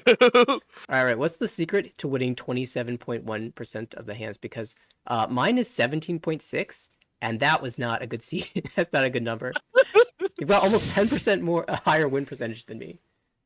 I consider myself to be a naturally very aggressive player, but like I still fold out properly, so I think that's reflected pretty well in my stats. Yeah, it's one thing to have a high win percentage. It's also another thing to have a 10% or just above 10% deal-in. That gap, usually people say a gap of 10% between win rate and deal-in rate is a good number. That's 16.4% gap. Just nuts. Now, it's not like Justin in second place is that much worse, but you look at the scores, it's 110 between first and second. Yeah, that's also yeah. really... I guess Dustin must have just got sumoed a bit harder compared to me, but I also imagine Dustin lost a lot of Ricci sticks. Oh yeah. That's just what happens in my head anyway. I see Dustin chasing people like surely this will win, and then losing 1,000 at a time. All you have to do is lose that 100 times. The top 2 like that is there were only 8 positive scores. Nathaniel with a minus 5.3 got 9th in A1. That's absurd. No, honestly, this season was really rough for me because I couldn't win so many hands. That number is up. I used to be at 16% win rate. And so my only strategy was to like build Mongon hands and hope that was good enough. And that's why my average win is so high, is because I needed my hands to be large enough to compensate a low amount of winning. And my deal-in rate was also higher than I'd like it to be. It's like about 4% higher than I want it to be. So definitely a struggle, but everyone was struggling with Blake and Dustin, Matthew eating up so many of the points this season. Shoutouts to my problem was Simon was way down in the minus 120s, and then he got at my table. And there are a few people that are as scary as a float up Simon. That's true. Something about the West Coast players, when they are float up, they will hit everything. That's And I think I definitely lost hit. 130 points that series, didn't recover. Although I did set myself up in position in the last game, because Nathaniel was at this table, that if I would have hit the Apotsuma, I would have managed to escape. But it was, of course, Deadwalled. Naturally. Meanwhile, Harrison, first season in A1, was right up against the cut line and very scared there for a while, but managed to pull it out. 6657 minus 55. Pretty good summary of how the season is. You look at that score and figure, oh, maybe like -5, -10. But no, it was hard. Lucas, of course, Navitas, who'd been around for a long time, getting close to that Eternal A1 award as well, was also right at the cut line, had to pull out the last game. Yeah, managed to pull it out. Alfred was in danger of relegation and managed to save himself in the very last session. It was a dogfight at the end. It was looking bad, but in the final 2 games, both Alfred and Lucas saved themselves and made your task a lot harder. Shout A out lot harder. as Yeah, well to and Stanley in A1 as well, managing to not only survive but get plus 69. Very nice for him. you're cutting out a bit, Nathaniel. Oh, my bad. I for the viewers, we have an extra set of numbers here that has not appeared on any of the other divisions. Do y'all mind Yes. explaining this 1 through 25 that we see? So instead of the previous season where it was just winning in, a common complaint had been, well, if I'm going to be third, why do I even care? Why am I bothering showing up for these games? I'm not going to high roll 150 points, especially when I look at who my table is. So instead of just every division, every season getting a champion out of A1 and they advance to the finals, now have a point-based system where each season champion will get an auto bid and 25 points, but the top 4 wild cards will also get an invite. So, as you can see, 25 for first, 15 for second, 12 for third, and all the way down to 1. The idea here is you're really focusing on your top 5. The 5 and below, yeah, it's a nice consolation, but it's not going to really do that much. You're looking for those seconds and thirds. If you can get a few of them tied together, that'd be enough. And in fact, we looked at last season, and of the top 4, I believe it was 2 season champions and then me because I had 2 seconds. So I would have been in the title under the Yeah. new rules. But also the other side here is that means you're, even if you get new into A1 at the very end, you just need to win that last season. Even if you sneak in, you still have a chance. That was the other thing we were trying to balance. Similarly, Lucas would also be at the final table. What were those final standings? Because it was a death row, if I remember right. Oh, I'd The have to search final those up. I know the final standings. Dustin posted in the A1 League channel. Yeah. It's Matthew, Dustin, Korak, Aaron, Lucas, Nathaniel, Simon, and Max. Yeah, I don't want to play any of those people. Can we not? We're gonna have that experience when we get to the pairings for the next season of I don't want to play any of those people when we look at the A1 standings, but yeah, congratulations to Blake for getting the auto bid into the next championship cycle, and Dustin, Matthew, you. Steve, Jay, all with a large collection of points will have a good chances of getting one of those additional point awarded seats. One thing to mention is that the final 2 tables of the yearly championships will actually determine like who sits where. So like my 25 points, even though I guaranteed a spot, like those points will be used to determine where I'm sitting. Yes, which of the 2 tables you would be at. It'll probably be your standard 1, 4, 5, 8 versus 2, 3, 6, 7. Yeah. But we do have some fancy hands here, and there's something else I want to jump into before we hit the introduction of the new league. Very good. Leon with a Kokushi gets to Tempai just in time to snag the 9-so coming out from the left. No overflow once again. No overflow Daisanget is a crime. Yeah, Kokushi, Now, it's obvious that was the plan with the 5-4-3 cut, but still. like you're never expecting it. You never believe they're there until No, the row they're comes never out. there. I usually don't care even if they have 1. If they have 2 and it's late, yeah, we'll think about it then. But this is just an unavoidable deal, and I feel. Next one, also Leon. This was later in the season. A Suanko to open things up here in East 1. No Dora, Just no Sumo. sevens, but no 7 Anko, but you know what? Just Sumo. It's what, the second to last tile on the wall? So we take Yes, it. it is.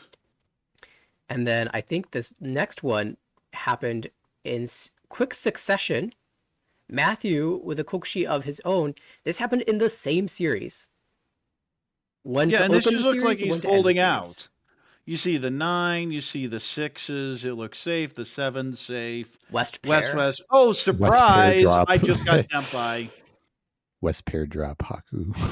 Gross, This disgusting. absolutely looks like a fold. I would fall for this one every time. And And this plus, is we see dealer here with 3 Dora, so it's Right. not like you care there. And when you're dealer here, you absolutely fight for your 12,000 points, even if it looked more dangerous, even if it looked more like a Yakuman Tenpai. But You're this- still cutting out Nathaniel. I think this was one where it was actually Harrison who did this, and he had Tempai. You're not going to hold the Haku here. It's just disgusting. You've had 3 Dora. yeah, this does end up changing position. Matthew snagging first. Hopefully that mic is fixed. Seems fine for now. So before we get into the new season, we also had something that should have happened months ago. And this happened last Monday. And that was last year's championship. Finally took place on the first day of this season. We told them, hey, just do it any time during the winter season, you'll be fine. And their response was, nah. To be Are honest, you I to think we blame all for this, forgot about Nathaniel? it until the end of the season. And yeah, that was a big battle between champion or division winners last year, Dustin, Matthew, Aaron, and myself. The funny thing is I got the opportunity to broadcast the series while playing in it. It was very fun. And it was really exciting. It came down to the last game. The stream should be up on our Twitch page as well. So if you'd like to watch the final game without any spoilers, it came down to the last hand even, then mute us now. But in the end, the win went to Dustin. Congratulations at becoming the 2024 Armel champion. Yeah, congratulations to Dustin. Matthew, we're talking in the game. You're going to be that last dealer so you could run it up. Well, the problem was he was last dealer, so you can't just fold out. You have to make something happen. And Dustin just needed to win any hand and managed to pull it out there at the very end. But boy, can you remember that score after 3 games? It 3 was- players were all within what, 1.2? It was like 6.5, 5.8, 5.4, something like that. It's just disgustingly close. It was basically placement. Whoever got first won the series, and That everyone is- at that the is end was exactly what Tenpai you for a want. hand that would win the series. Yeah, Aaron even in that last game had a Suanko Tempai. We knew it was dead on stream because we could see the hands, but he needed to win that one and couldn't get it. Yeah, Dustin got the win. I gotta shout out Matthew though for making it to consecutive championship games and almost winning back to back.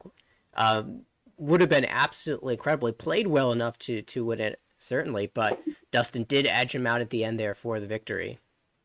Yes, so now our 3-year champions are Huang, Matthew, and Dustin are the 3 Armel Grand Champions so far. A new one will be crowned at the beginning of next year, of course.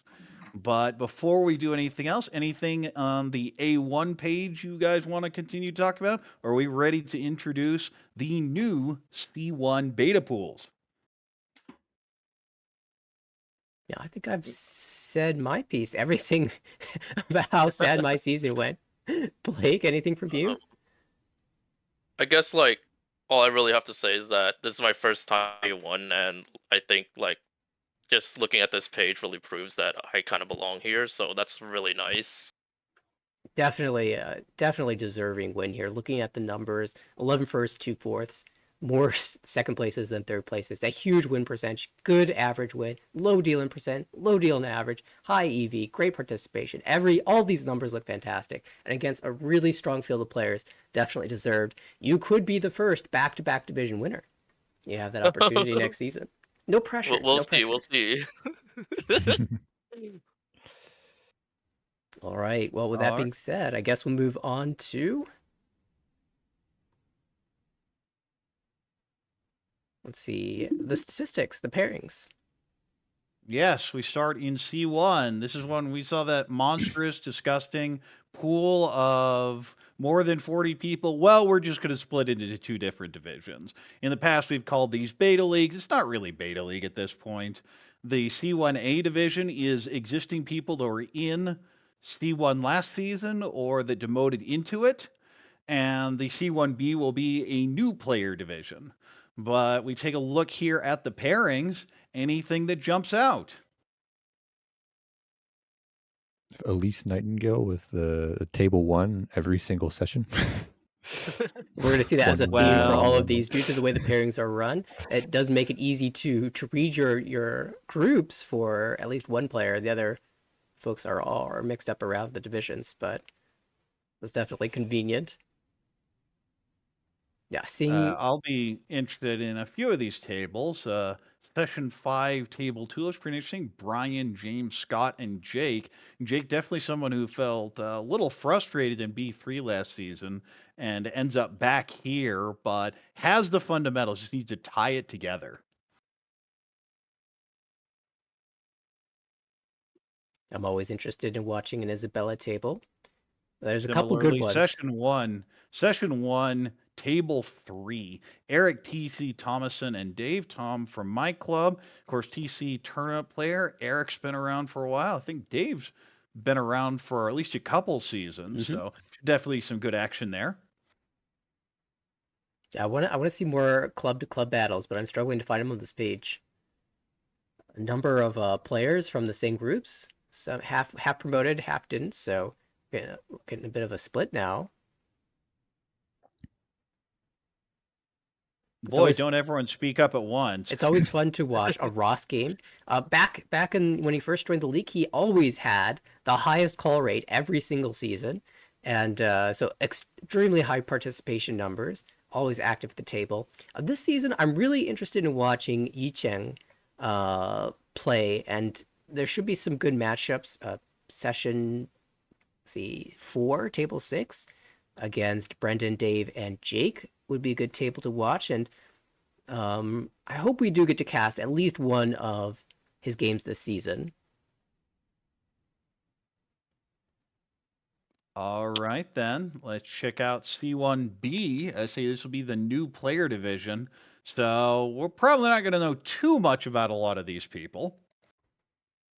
Well, we do Now, see. just Sorry. because they are new to ARML does not necessarily mean that they are new to Mahjong. I'm sure that there's several people on this list who are pretty strong players, and I believe Blake was about to go into that. Well, I was going to mention there are a lot of players potentially joining from the Yakumen Club in Chicago. That I told them about this IRML, and a few people joined up. So it'll be interesting to see. There's a couple Brendans. I think Brendan Spence might yeah. be. Yeah, he's actually trying to take the pro exam, so could be definitely an experienced Mahjong player. I see. Is this Jesse? Is this the Jesse that we know from? Yes. Yeah, let's go. Jesse spent a lot of time posting questions in the What Would You Do channel, making sure that channel's active. And I really appreciate it because they're always really interesting spots that make me second guess what I know about Mahjong. And really hoping for the best for Jesse in this Definitely a C1B student division. of the game. Student of the game is a great way of phrasing it. I see actually a lot of names that I recognize from players that had joined ahead of schedule and were active in the voice channels or in the general channels as well. Andy has been one who to watch some of the late night streams and give feedback. Has very good thoughts about Mahjong, so I'm hoping that things go well in the season as well as they do at least watching other players. And Greg C, that's a name that's familiar to me, rooting for him as well. Krisha as well. I think I played against her in one of the tournaments recently. Which one was that? I can't quite remember, but from Atlanta. A couple players from Atlanta have joined this season, so always rooting for some ARC players. Your memory's crazy, Nathaniel. I feel like I have probably met like half of these people, but it's just like I can't remember their names alongside all of the Tempais that I lost at these tournaments. It's coming back to me. It was the Chicago tournament. But William H, another player who I've seen a lot in online circles, especially IORMC qualifiers. He almost qualified for Team USA this past qualifying session. So expecting strong play from William in this division. Wyatt as well, a player I believe from the West Coast, PML area, La Palma area, in California, anticipating good things. He's got a bit of a mahjong stronghold out there with all those California players and the Cycle he sent out there too. So Yeah, Andy joined the club sometime like last year, first time at Armel, so I'm excited to see like how far he goes. Oh, there's a name. I saw it in column 3. I missed it in my look through session 1. Caleb G from the Oklahoma club had the chance to coach his team in a different online league and has really great thoughts about the game. Really promising player. So rooting for him to do well in the early goings here in C1B.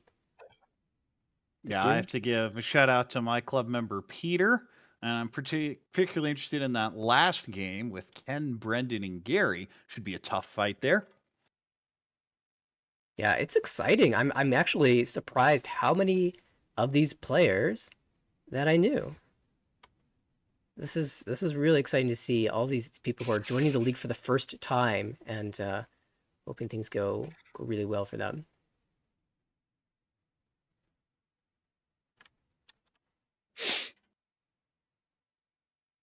All right, shall we move forward to the B3 division? All right, let's see B3.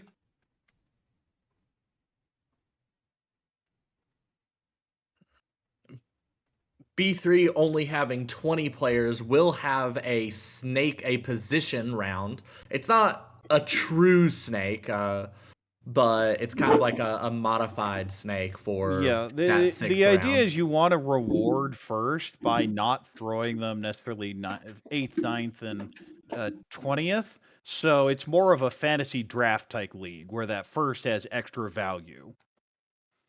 And that's how it's based off of. So, what matchups look good to you? I'm kind of interested in that session 4, table 2, Nathan, Barb, Michael, Yishang. That seems action packed to me.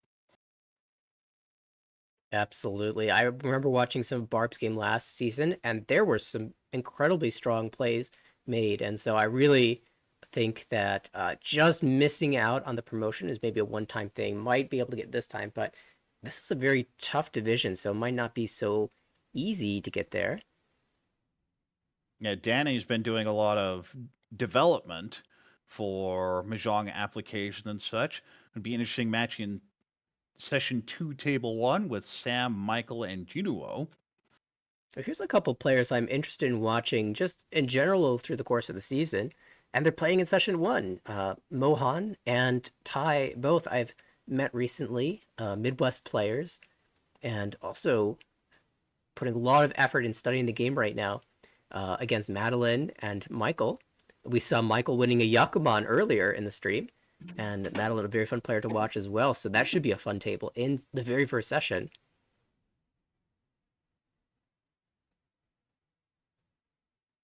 Always exciting to see how Cliff will do. Just had a bit of an unfortunate season last time around, but hoping for the promotion this time. Should be some good Cliff tables around the division.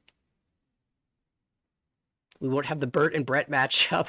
Yeah, I was about to say the same thing. Wait, is that Brett or is that Bert? That was one where we distinctively made sure not to cast that game because we were going to screw it up. That would be one where there might be some side wagers if we had to broadcast that game, but that's not going to happen in B3. I believe Brett is on a hiatus. Another player I'm interested in watching, Alex. Maybe that session 2, table 4 with Cliff, Alex, George, and Yicheng should be a tough table. Should be a rough one, but that means a fun one to broadcast. All right, then let's head to Speaking of B2. naming confusions, real quick, I guess round 4, table 4, Ty and Tyler might cause some slip ups if that were to be streamed. We've done that with things like Mike and Michael, and as long as you just stick to the name that's there, it's fine. Well, we've got Okay. a Ty That's K, not the real problems. we've got a Ty K, a Ty B, a Tyler P. And we're at this point we might end up with a three tie table. I mean, you know what they have to do. They have to tie, obviously. Of course. Ah. Naturally. You Well knew it done, was well coming. done, You well knew. done. Just teed it up. Well, I think on that note, we should move to a different division. B2? All right, B2. And again, these are names of, wait, this is B2. B2? Are you kidding me? Yeah, I mean, there's some silliness in here. I mean, even session 1, like I feel like table 4. That was will the be one I was good. looking at. Session 1, Edwin, Josh, Blaine, Merlin, like that's gonna be a fun table to watch anyway. Yes, that is one of those tables that I will be glad to watch and be glad I am not playing at. I expect some hyper aggression, incredibly unconventional play, and big hands. Yeah, one that really stands out to me is session 2, table 5. Josh H, Max W, Eric C, and Jerry H. This is a clash of playstyles. Everyone here is really strong. They know their efficiency, they know their value building. Max leans defensive. Jerry plays like I don't know, like Naga. Eric and Josh play very aggressively. So it's going to be a clash of playstyles, and I don't know who's going to come out on top. What I'm really excited to Other watch. table jumps out at me is that session 3, table 3 table. Andrew, Ty, Jeffrey, and Sarah. Definitely a tournament heavy table there. Lots of live experience. I think I could pick out just about every Edwin game as one that'll be interesting to watch. But one of the up and coming players that I'm interested in seeing is Paul, and he does play against League Founder in session 2, round table 4. Paul, Edwin, Andrew, a strong player from Michigan, and Pio, always setting suited traps and conning into Rinshan Dora 4. Yeah, I've gotten a chance to like talk to Pio more often recently, and watching the way Pio plays, it's quite crazy to say the least. Definitely unconventional. I think maybe out of all these players, Andrew or Paul might have the most conventional playstyle. Paul, very straightforward, had a lot of success playing efficiently, getting to Tempai, slamming a Ricci, and then winning. Like that very fundamental mahjong, and dominated the league with that, the division with that playstyle. Yeah, I'm also looking to cheer for Carl, the newcomer, I think, into B2. And we mentioned earlier, was in the World Ricci League semifinals. I got to talk to him. He had a nice lunch at the preliminary event in Chicago for that tournament. And he's just a really nice guy. Yeah, I'm looking at his schedule. He's all on the top row there. And there, he's facing all of the players that dropped out of B1, basically. All of the strong players that are in B2 temporarily. And so it's going to be a rough go. But if he can have success here, I think that'll be a really good sign that he definitely deserves a promotion. Table I'll be looking out for is session 2, table 5. Josh, Max, Eric, and Jerry. Jerry, definitely someone I expect to start climbing seriously. But in B2 for now, I expect to go up. Yeah, every time I play Jerry, just about, we're always neck and neck, and he edges me out by the thinnest of margins. Sometimes it comes down to a Yukioku payment, as it did in WRL when we played in person. So Jerry's definitely one to keep your eyes out for. All right, let's head to B1.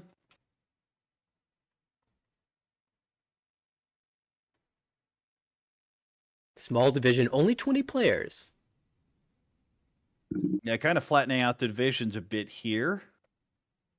We were Anything talking a jump little out? bit Oh. about playstyle differences. Table 3, session 5. Jen, Alon, Steven, and Anya. Anya is one of those people who, like, if they have a hand, they will push absolutely anything. Jen, obviously a pro. And then Alon is a very solid, stable player. I feel like so. I feel like that'll be an interesting table to watch. I know a little bit less about Steven. So Stevens regionally saw a player, probably one of the most tragic ones, because he had a plus 150 in A2 and did not get the promotion, and ended up demoting the next season out of A2. Just a ridiculous cut. It was like 158, 150. There was not an extra promotion. And then third was like 80. There was such a ridiculous gap. He was so close and didn't get in. So a solid player that definitely, with even one different event happening, would have been in there and into A1. I mean, obviously, any gen table is going to get a lot of attention. But when I look at table that just looks exciting, Session 5, Table 2. Kate, James, Ricky, and Rachel. Ooh, yep. Yeah, absolutely. Anytime you've got Kate and Rachel on the same table, you know it's going to be an incredible battle. It's just going to be blows traded back and forth. And Yeah, Ricky and Kate- James aren't going to be pulling their punches either. Yeah, I mean, Kate on her way up, climbing through the ARML ladder. I'm pretty sure Kate had like 2 or 3 300 seasons in a row. Like I think she won like her first season in, she won the bottom league. She won the league the next season. She won the league the next season. Like she kept on coming in first on her way up. Well, another Ricky game jumps out at me is that Session 2, Table 1. Caden along Brian and Ricky. Caden, of course, someone that had been climbing pretty aggressively and in B1 now. I think took a bit of a hit last season, but that is a pretty tough table. Yeah, and the table right next to it, Caden, Edward, Z, Zeong, and Rachel. Oof. That's a tournament table right there. You can see that at the One table- finals oh, sorry. of an IRL event. Speaking of finals of an IRL event, Session 4, Round 5, Jen, Zayang, Ricky, and Noel. Noel going into WRC this year. Jen already a pro in Japan. Ricky, we were talking about 2 of his tables earlier. Very good on fundamentals. Zayang I'm not as familiar with, but I think this will be like a table to really look out for. And Zeong has been playing incredibly well all throughout his entire time in Armel. So definitely going to be a strong match up there. Also, bonus shout out to Ziyang for having the best initials in the English language. This is easy. That's it. I know there's a ZZ Top joke in there somewhere, but Yeah, I left it after the last one. yeah, too many bad puns, and they're just gonna shut us down prematurely. If Korak had made another bad pun, he would have auto demoted into B1. Just I can see replace that someone here with them. Yeah, All so right, well, many let's see. players who are in WRC actually in this division right now. It's kind of insane. We mentioned Steven before. I believe he's also qualified for WRC as well as part of Team USA. So just B1 is so strong right now. Yeah, well, a lot of happens in B1 at this time are people that have maybe gotten into the scene a little bit later, so they haven't had their time to trickle up all the way. Yeah, that's true. Well, let's trickle on up to A2 division.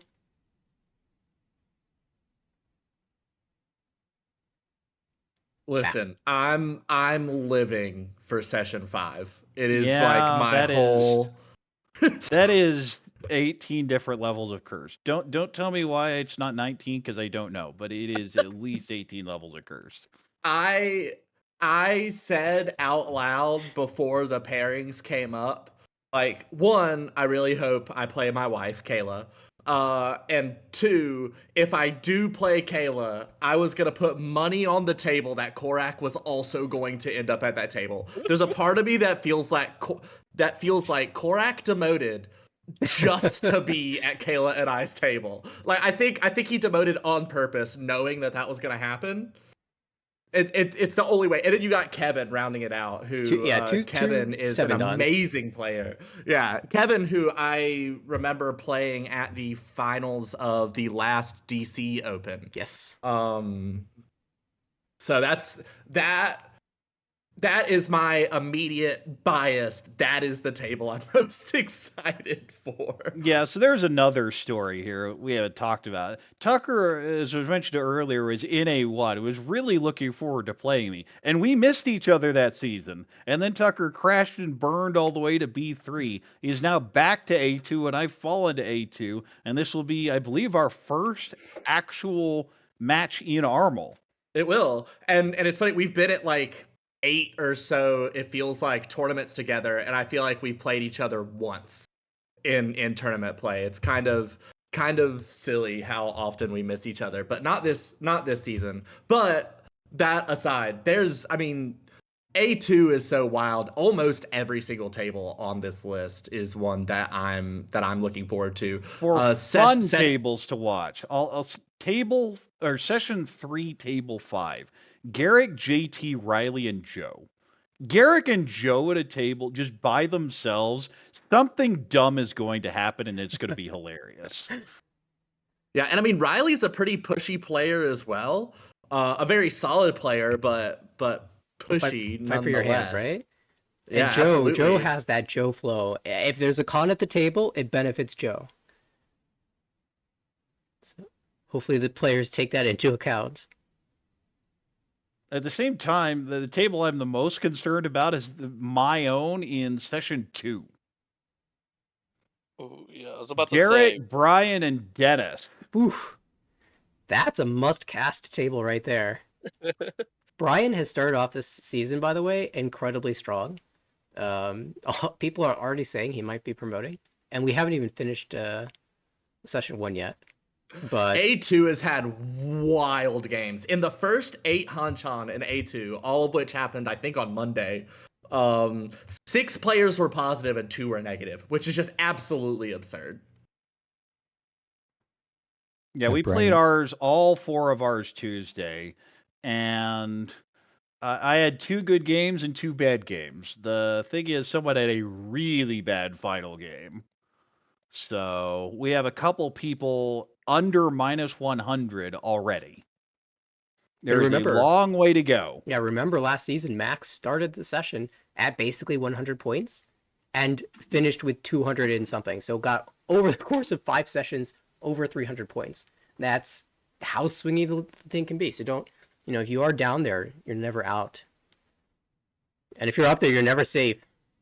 Yeah, that's just it. You're just never safe. Also, just another player you just don't know how you're going to face against is if you're stuck with Irie. When I look at tables that are just scary, I don't mind watching them, but I don't want to play them. Jason, Irie, Matthias, Kenyon. Yeah, Oh. that's a table of monsters for sure. I feel like ID has improved so much. I don't know what it is, but every time I watch an ID game nowadays, the play is so streamlined that that's really the mark of when I feel like I'm watching a good player, is when they've got this beautiful streamlined play. And Brian is one of those players that just like every decision is the right decision. Korak is one of those players where he has a different style than other men's end players or closed players, but all of his decisions have a meaning behind them. And there are a bunch of other players in A2 as well that are similar. Any table that has Will on it is going to be a fun one to watch. Yeah, I was just about to mention session 4, table 6. Will, Yeah, that Kenyon, one Eric, come to me. Kevin. Like that, if I were to make like a single table that I think would be like the most intriguing single table, I feel like that might be it. Like Will, Kenyon, Eric, Kevin almost could be a championship for A1 table. I could definitely see that, although that'd require Kevin making it to all his matches on time. We've been joking about this, but he's taken penalties in 3 different seasons. He's had serious problems with it. It's just a debuff. He's so good that to keep things even with everybody else, that's what he has to do. I am a little disappointed that A2 is not going to be a positional round. Of course, I mean, it's just how it works out. 4 people came back from hiatus into A2, which is part of why it worked out this way. But this is the kind of league and the kind of names that I would love to see those tight positional plays in the final session. And of course they will still happen. Yes. But just the nature of them being randomly assigned as opposed to the kind of pseudo snake, the fantasy draft snake, means that it's going to be a little more unbalanced once we get into session 6. And I think I'll close out with one more table that seems like a lot of fun to watch. Session 6, table 4. Andrew, Claire, Garrick, and Kenyon. I was going to point out that very same table, Claire on a table with aggressive players like Garrick and Andrew, and then Kenyon, who is obviously so strong. It's going to be a lot of fun to watch. Now, correct me if I'm wrong. Was Kenyon the first U.S. player to secure their seat to WRC? Yes, she was. She got it through the Roan online qualifier. League. Yes. Yeah, the online team league ended up first place. I don't remember if the last date when that got finalized was before or after PML though. Yeah, before the North American Open where Brian got his bonus seat. But yeah, definitely one of the first. And I'm certainly by the time she'd finished her streak that qualified her, it was well beforehand. That was early on in the season. But yeah, several more players in this division who will be traveling to the World Ricci Championship in Tokyo this summer, representing Team US. Representing the US, I should say. All right, one more division, one more set of pairings.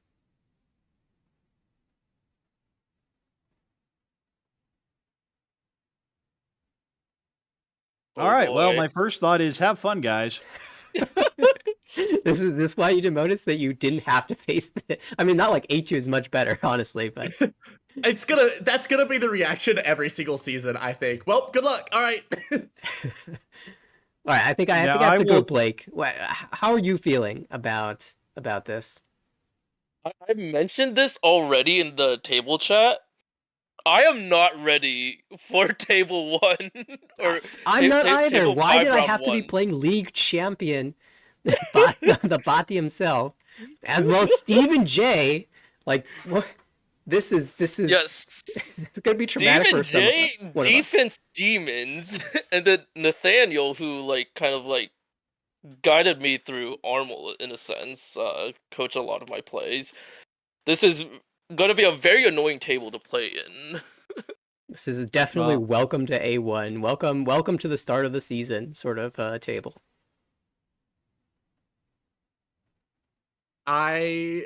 I can't see Harrison and Dustin in the same league and not immediately look for when they play each other, and that will be in session 5. And I feel really sorry for Stanley and Jai being at that I'm sorry. Yes. Being at that table. Club matchup, club head to head, DC versus PML. We'll see who the that is a must cast. East versus West.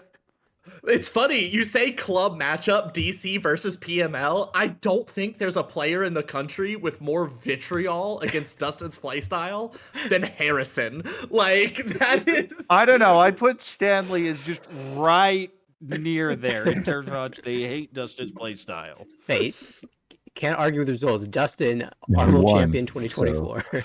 So. I will tell you, that's not even going to be the game that makes Harrison the maddest. I feel he is going to lose his mind at table 4 in the 4th session table 3 with Simon, Barry, and Garth. Garth will be dominating everything. Barry will be by the book dominating points, and Simon will be flowed up. Is that part of the season where Simon really goes to full force? I can already feel Harrison's tilt off of that table. It's palpable, even though it's 2 months away. If the prophecy, he will definitely hate that one. It's dark energy brewing from that table. I mean, but really, every there's not. I'm trying to look for special tables, really, beyond just kind of personal biases, and I can't. Just every single table across the board is so solid. Like if every single one of these tables could be broadcast, it would not be a sin. Like, it would be incredible just to see all of these play out. I got to throw Harrison another bone. That table or session 2, table 4 match with Max, Bishan, and Steve. That's also a have fun. Right now, I'm scanning through the David tables to see if I play him. Oh no. Oh, Session 4, table 4. It's me, David, Matthew, and Bishan. What did I do to deserve this? So David, You didn't demote. You didn't try the Korath that was my strategy. problem.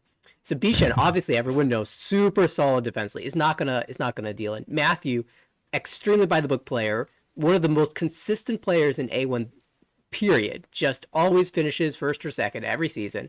And David, a player who has me read. We have talked so much Mahjong in the late night voice channels that he knows what my weight is going to be before I know what my weight is going to be. We were playing a practice match, and he literally calls out that I Sotogawa trapped a 1-mon for Sanchoku, and that's exactly what I had done. Well, also, Yeah, well, I mean, you just have continue to with view Matthew the tiles like Minesweeper. That's what I'll do. That's what I'll have to do. Recognize your roots. Right? That's why I'm such a avoiding the defensive player, 'cause I bombs come is from only going to do bridge. so much. You have to actually, win some hands, which is going to be difficult at that table. Continuing with Matthew, I'm going to go with that session 5, table 1.